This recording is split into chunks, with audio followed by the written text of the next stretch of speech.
Assalamu alaikum everybody. Hope you're all doing good. In today's video we will talk about value. Value क्या है?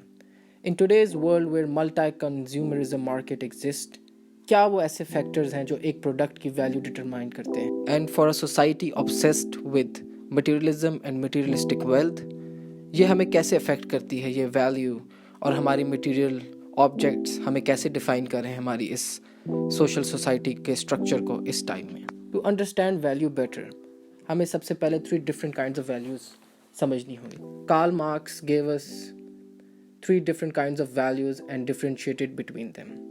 Value with a capital V, that commodities or products gained from the labor put into making them. कि labor की cost एक commodity और product में उसकी value कितनी बढ़ा रही है. Then exchange value, कि वो जब market में आती है वो कितने की market में बिकती है. Use value, how useful is that commodity. But in 1969, John Baudrillard, a French philosopher, gave us a new value known as sign value.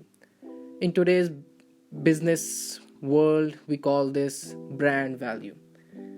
He believed that in the post-industrial societies, that this sign value will be the most dominating factor of them all. इस sine value को अच्छे से समझने के लिए हमें structuralism का concept समझना होगा. Structuralism began as a theory of language where words, symbols and signs gained their meaning not only from their positive content but from how they differ from other words, symbols and signs. For example, let's suppose आज आप एक नई language की class लेने जा रहे हैं और आपको इस लैंग्वेज का कुछ भी नहीं पता, अलिफ बे ABC, you don't know anything about it. आप जाते हैं इस क्लास में और आपका इंस्ट्रक्टर कहती जिस तरह भी आप सोचना चाहें एक ट्री की तरफ पॉइंट आउट करता है and he says that this tree is equal to X और शी सेज.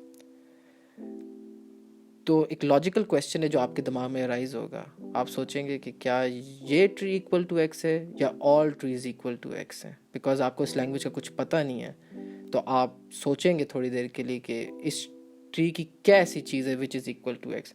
क्या ये इस ट्रंक की बात कर रहा है ट्री की which is equal to X, branches की बात कर रहा है इक्वल टू एक्स.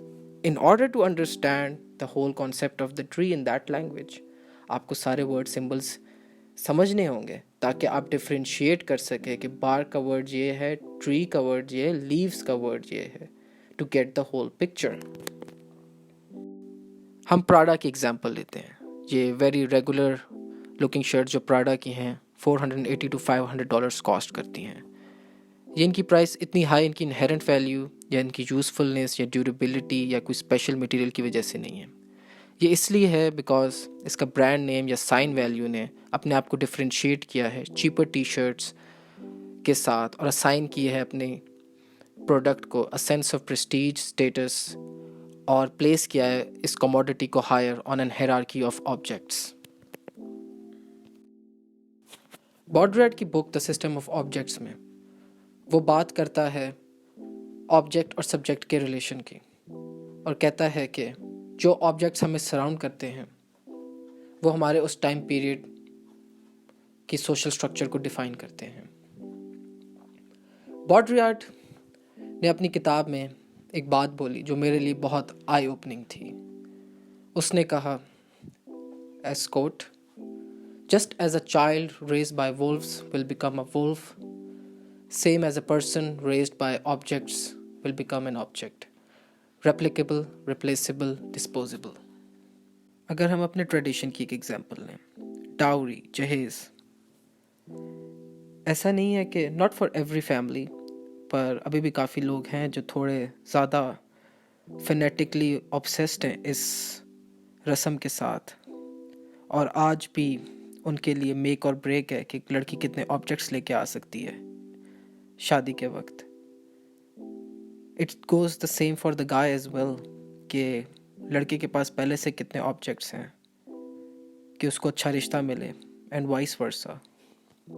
अगर हम ये सोसाइटी हैं ऑब्सेस्ड विद ऑब्जेक्ट्स और हम अपना मतलब थ्रू पॉजिटिव कंटेंट या मीनिंग से गेन नहीं करते बल्कि अपने ऑब्जेक्ट्स के थ्रू करते हैं और हम अपने ऑब्जेक्ट्स के बगैर डिफ़ाइन ही नहीं हो सकते, तो जैसे बॉड्रियार्ड ने कहा था, we're all replaceable, replicable, and disposable. Thank you for listening to this perspective by John Baudrillard. Stay curious, stay humble. Goodbye.